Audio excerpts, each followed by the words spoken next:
Bueno, espero que esté ya online. Seguimos con la segunda parte del libro Complot contra la Iglesia de Maurice Pinay.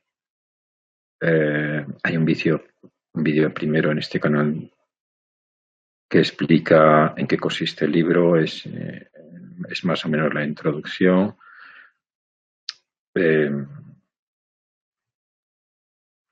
Y narra todo lo que tenéis que, por favor, leer, que ver ese primer vídeo, porque si no, no entendéis lo siguiente.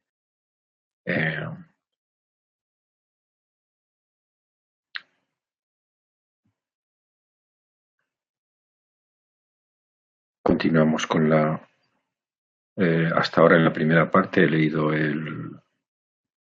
la introducción del autor, que en realidad, bueno, son varios prólogos los que hay de distintas épocas, y lo último era del autor. El autor en realidad se dice es anónimo, aunque el seudónimo es Maurice Pinay, pero se sospecha que está escrito por eclesiásticos de alto rango,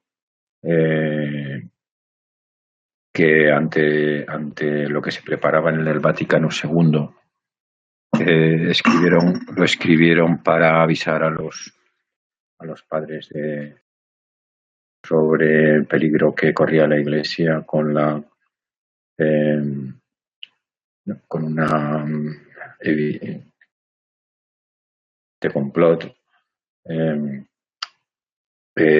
orquestado por el judaísmo y sus dogmas, la masonería y el comunismo.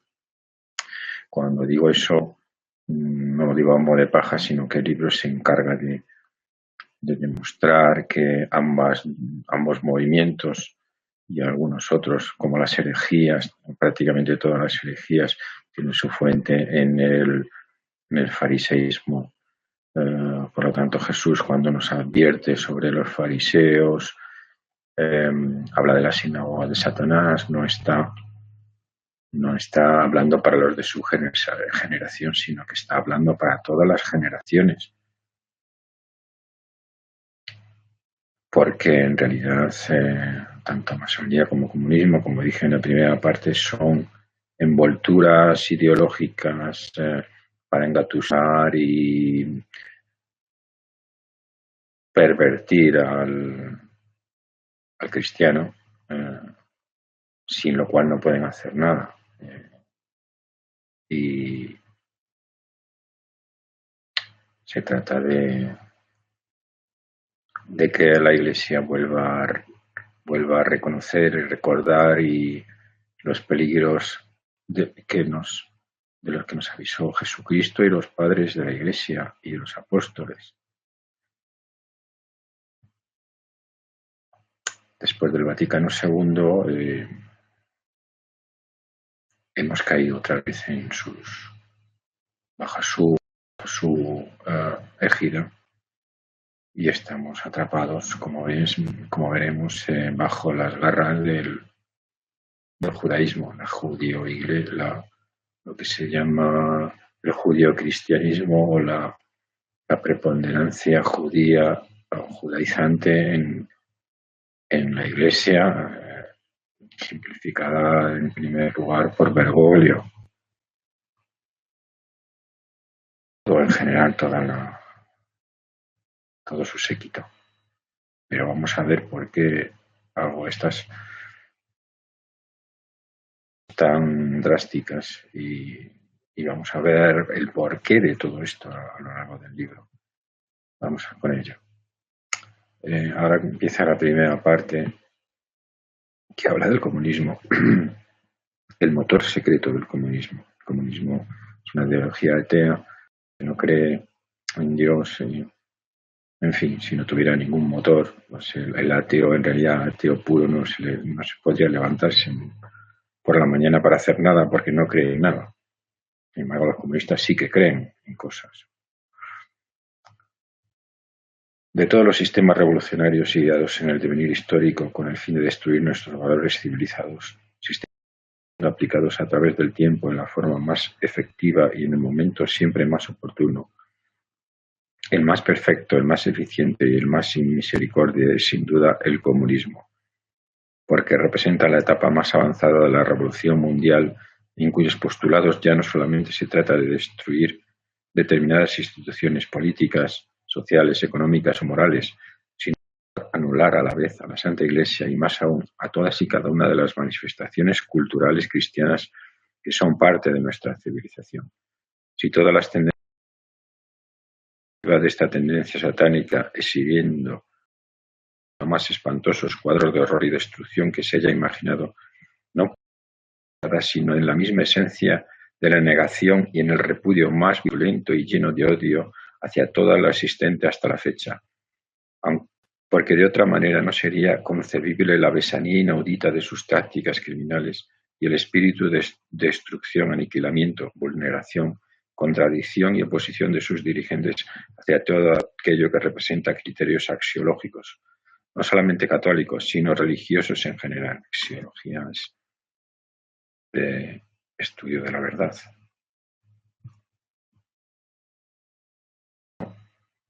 Como es patente en Rusia y en los demás países en donde se ha implantado, estamos hablando de un libro escrito en los años 60, no es otra cosa que la nulificación del pueblo en lo económico, en lo político, en lo social, en lo humano y en lo trascendente para posibilitar a una minoría el dominio por la fuerza. En términos internacionales, la meta no puede ser más clara: lograr por la fuerza el dominio mundial de una minoría insignificante. Escalofríos de terror al conocer las sangrientas depredaciones llevadas a cabo en Rusia por los marxistas. Basta recordar alguna indignación a las mentes civilizadas. Terminar la intelectualidad rusa. Y en prueba de esto, Mengunov constata lo siguiente, refiriéndose a las comisiones extraordinarias que surgieron en Rusia en los primeros tiempos de la revolución. Comisión de encuesta, ni un juzgado, ni un tribunal, sino que en ella misma domina sus atribuciones. Es el órgano de combate que obra exterior de la guerra civil. No juzga al enemigo, sino que lo extermina. Está al otro lado de la barricada, sino que lo aplasta. No es difícil representarse cómo debe obrarse. En realidad es exterminio sin piedad, cuando en lugar del código moral de las leyes reina solamente la experiencia revolucionaria y la conciencia. La experiencia deja sitio forzosamente a la voluntad, que toma formas irritantes según la calidad de los jueces. No hagamos la guerra contra en obras o en palabras contra la autoridad soviética. La primera pregunta que debéis hacerle es: ¿a qué clase pertenece? ¿Cuál es su origen, su educación, su instrucción, su profesión? Durante la dictadura sangrienta de Lenin, la comisión de encuesta de Rothberg, que entró en Kiev después de la toma de esta ciudad por los voluntarios en agosto de 1919, señala lo siguiente: todo el suelo de cemento del gran garaje, se trata de la sala de ejecución de la Checa provincial de Kiev, estaba inundado de sangre, y esta no corría sino que formaba una capa de algunas pulgadas. Era una horrible mezcla de sangre, de sesos, de pedazos de cráneos, de mechones de cabellos y demás restos humanos. Todas las paredes agujereadas con millares de balas estaban salpicadas de sangre y pedazos de sesos y de cuero cabelludo estaban pegados en ellas. Una zanja de 25 centímetros de ancho, de 25 y 1 diámetros de largo. Iba del centro del garaje a un local próximo, donde había un tubo subterráneo de salida. Esa zanja estaba completamente llena de sangre. De ordinario, inmediatamente después de la matanza, transportaban fuera de la ciudad los cuerpos en camiones, automóviles o en furgones y los enterraban en una fosa común. En un rincón del jardín topamos con otra fosa más antigua que contenía unos 80 cuerpos. Allí descubrimos en los cuerpos señales de crueldades y mutilaciones las más diversas e imaginables. Allí yacían cadáveres destripados, otros tenían varios miembros, algunos estaban descuartizados y los ojos sacados, y la cabeza, la cara, el cuello y el tronco cubiertos de profundas heridas. Más lejos encontramos el cadáver de una cuña clavada en el pecho, y otros no tenían lengua. En un rincón de la fosa descubrimos muchos brazos y piernas separados del tronco. Esto también ocurrió en la Guerra Civil Española, sobre todo con los clérigos, con los eclesiásticos. todo lo imaginable. No es posible saber con exactitud el número de víctimas. Todos los cálculos son inferiores a la realidad. En el diario de Edimburgo de Scotsman del 7 de noviembre de 1923 da el profesor Sarolea las cifras siguientes: 28, 260.000 soldados, 70.000 policías, 12.950 propietarios, 15.000 campesinos. La de información de Denikin sobre las intrigas bolcheviques durante el periodo 1818-19 es un ensayo sobre el terror rojo. Contó solo en estos 2 años 1.700.000 víctimas. Estamos hablando de los primeros años de la revolución, no estamos hablando de toda la historia del comunismo ruso. F. Coming, en el Roll del 3 de agosto de 1923, hace la siguiente: 22 comisiones extraordinarias checas, 52 secciones especiales, 52 tribunales revolucionarios, además de innumerables checas, redes de transporte, tribunales de ferrocarril. A esa lista de cámaras de tortura hay, o sea, 16 tribunales del ejército y división, 1.000 cámaras de tortura, y si se toma en consideración que en ese tiempo existían comisiones cantonales, hay que contar más. Luego los muchos gobiernos de la URSS aumentaron.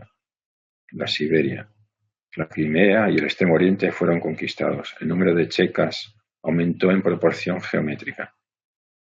Según los datos soviéticos, en 1920, cuando había disminuido el terror y no se había reducido las informaciones, se podía establecer una cifra media al día para cada tribunal. La curva de las ejecuciones se eleva de 1 a 50 en los grandes centros y hasta 100 en las regiones recientemente conquistadas por el Ejército Rojo.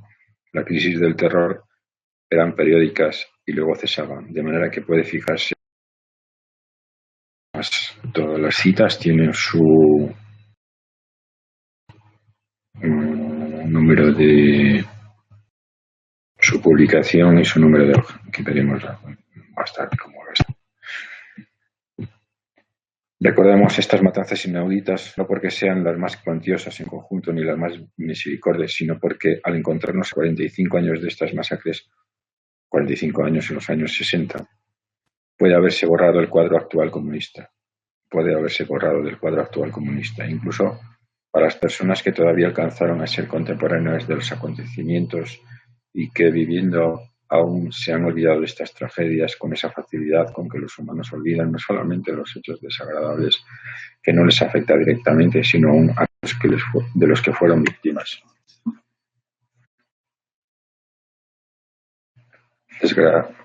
Desgraciadamente, el tiempo ha venido a mostrarnos una superación verdaderamente demoníaca del comunismo y sus actividades asesinas, de las cuales no damos los detalles ni presentamos las monstruosas estadísticas por ser de todos conocidas, máxime que algunas de estos.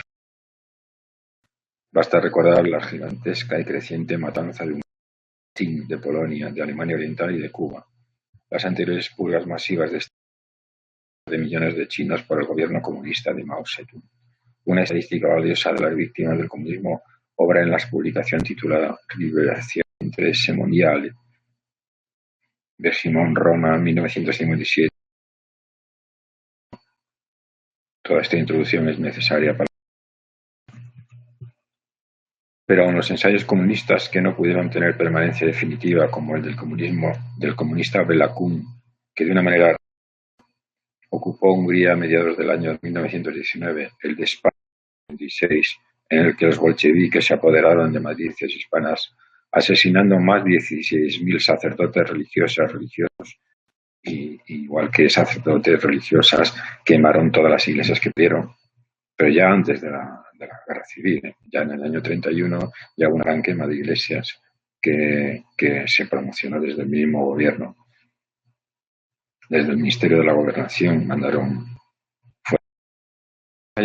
Finalmente fracasado de Alemania en 1918 y que tuvo su mejor realización en la República Roja de Baviera en 1919. Fueron verdaderas orgías de sangre y de bestialidad desenfrenada. Bueno, Hay que recordar que también la mitad de Baviera y partes de Alemania estuvieron bajo control comunista y hubieron masacres tremendas también en Alemania. Es lógico que la población alemana tomara nota, teniendo en cuenta que imagínense ustedes vivir en la mitad del país conquistado por los comunistas con el comunismo. Pues el gobierno de Weimar era de la misma composición que los bolcheviques, eran la misma ralea. Y la destrucción por la inflación de Alemania era algo programado, digamos. Pero bueno, eso son cosas mías que no están en el libro. Y no hay que olvidar que esta apocalíptica tormenta que va formando un henchido cauce de cadáveres, sangre y lágrimas se desploma sobre el mundo con un solo fin: destruir no solo a la Iglesia Católica y a toda la civilización cristiana, sino también al Islam, al budismo y a toda religión, menos a una,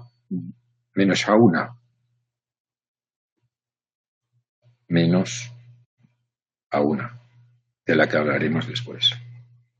Ante ese cuadro estremecedor, el mundo se pregunta con el corazón oprimido: ¿quién puede odiar de tal forma criterios cristianos para tratar de destruirlos con saña tan malvada?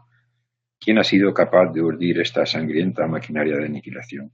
¿Quién puede con tanta insensibilidad dirigir y ordenar este criminal proceso gigantesco? Y la realidad nos muestra sin lugar a dudas que son los judíos los responsables, como se demostrará más adelante. Es decir, esta afirmación se va a probar a continuación, que los judíos son los responsables. Hablamos de los judíos descendientes de los fariseos, que son los que mataron a Jesús y persiguieron a los apóstoles y persiguieron a toda la Iglesia durante años, todos los siglos, por medio de herejías, de ideologías anticristianas y etcétera, que es lo que detalla este libro. Vamos a ver por qué los judíos son los responsables, los creadores del sistema. No cabe la menor duda de que los inventores del comunismo son los judíos. Ellos han sido los forjadores de la doctrina sobre la cual se fundamenta todo este monstruoso sistema que actualmente domina con poder absoluto en la mayor parte de Europa y Asia.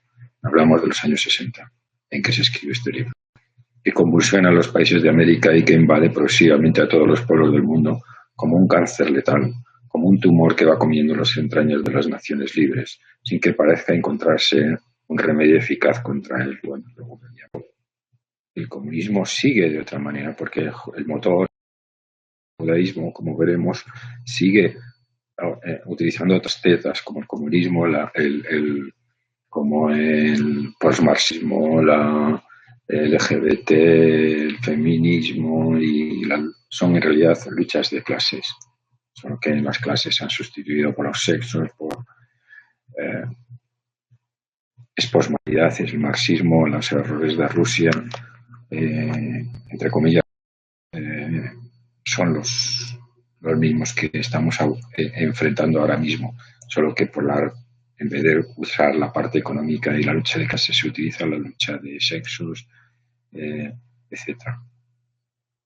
El cambio climático también, el hombre contra el planeta, siempre es una oposición, o el hombre o el planeta, para dividir, destruir y conquistar, también para perdernos, para corrompernos, porque la otra pata de este sistema es el capitalismo financiero, el que tiene todo el dinero del mundo. Sigamos. También son los inventores y directores de la práctica que está plenamente comprobada, pese al sistema que constantemente usaron los judíos, tanto los teóricos como los revolucionarios, de adquirir a modo de sobrenombre que velará su origen a los ojos del pueblo en donde vivieron. El fundador del sistema fue, como es sabido, Karl Ernst Marx, judío alemán cuyo verdadero nombre era Kissel Mordecai, nacido en Treves, Prusia, Renania, hijo de un abogado judío. A su doctrina comunista le dio el nombre de socialismo científico, nombre justificado, ya que los hechos han demostrado que ninguna base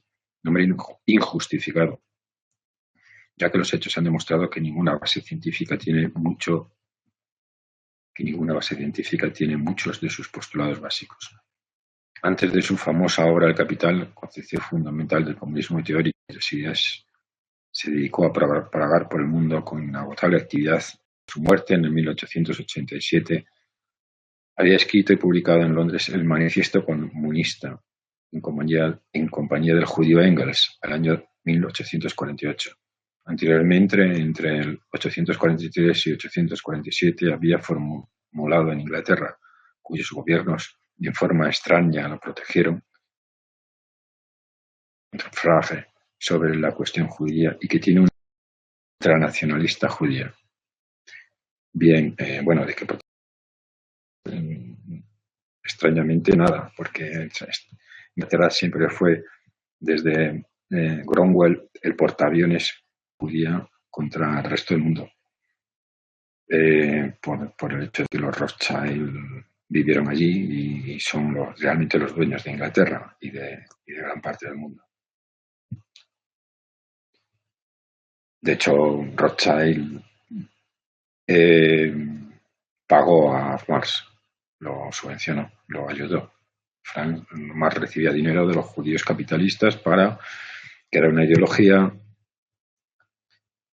que fuera instrumental para los judíos a la hora de utilizar la envidia de los cristianos para su propio beneficio. Eso es el marxismo y el comunismo. Seguimos. Friedrich Engels, creador, junto con Marx, de la Primera Internacional y colaborador íntimo de Marx, judío, nació en Barmen, Alemania, siendo su padre un comerciante judío de algodón en la localidad. Murió en 1894. Otra cosa importante es que eran hijos de judíos, es que eran parientes o muy cercanos a rabinos muy de padres a hijos. Otro más, Karl Kautsky, cuyo verdadero apellido fue Kaus, autor del libro Los orígenes del cristianismo, en donde principalmente combate los fundamentos del cristianismo. Fue el más importante intérprete de Marx. Publicó en el año 887 las enseñanzas económicas de Karl Marx para el entendimiento de todos, La matanza de Chisinau y la cuestión judía, en 1903. La lucha de clases, que fue para Mao Zedong en China el libro fundamental para la instrucción comunista, y la obra titulada La vanguardia del socialismo en el año 1900. Debido a estos pleitos de familia que surgen con frecuencia entre los dirigentes, se había envuelto con posterioridad en una enconada lucha con Lenin. Otro famoso, Ferdinand Lassalle, judío, Versau en 1825, también creo sobrino de rabinos o hijo de rabinos. Después de haberse mezclado en la Revolución Democrática del 1848, publica en el año 1863 su obra titulada Contestaciones abiertas, en la que traza un plan revolucionario para los obreros alemanes. Desde entonces trabajó incansablemente una intensa campaña socialista tendente a la rebelión de los obreros, para lo cual publicó una obra con el título de Kapital und Arbeit, el capital y el trabajo. Su socialismo, aunque en algunos aspectos difería del de Marx, coincidía con este en sus resultados finales, o sea, suprimir la propiedad privada para ponerla en manos del Estado, controlada por el judaísmo, natural de apropiación de todas las riquezas, para ponerlas en manos de los que eran los dirigentes, que eran todos judíos. Todos o casi todos los que no eran judíos eran masones, que estaban a su servicio, como veremos. Edward Bernstein, judío nacido en Berlín en 1850. Sus principales obras son sus posiciones sobre socialismo, Adelante socialismo, documentos de trabajo, historia y teoría del socialismo, socialdemocracia de hoy en teoría práctica, las de ellas estructurando la doctrina comunista y fundamentadas en las concepciones de Marx. En 1918 fue nombrado ministro de Hacienda del Estado de socialista. Sostenerse, sino unos meses. Bueno, es igual, porque en el 18 casi todos los parlamentarios de la República de Weimar eran judíos y llevaron a Alemania al desastre. Aunque no comunistas, pues bueno, es igual. El fin era el mismo.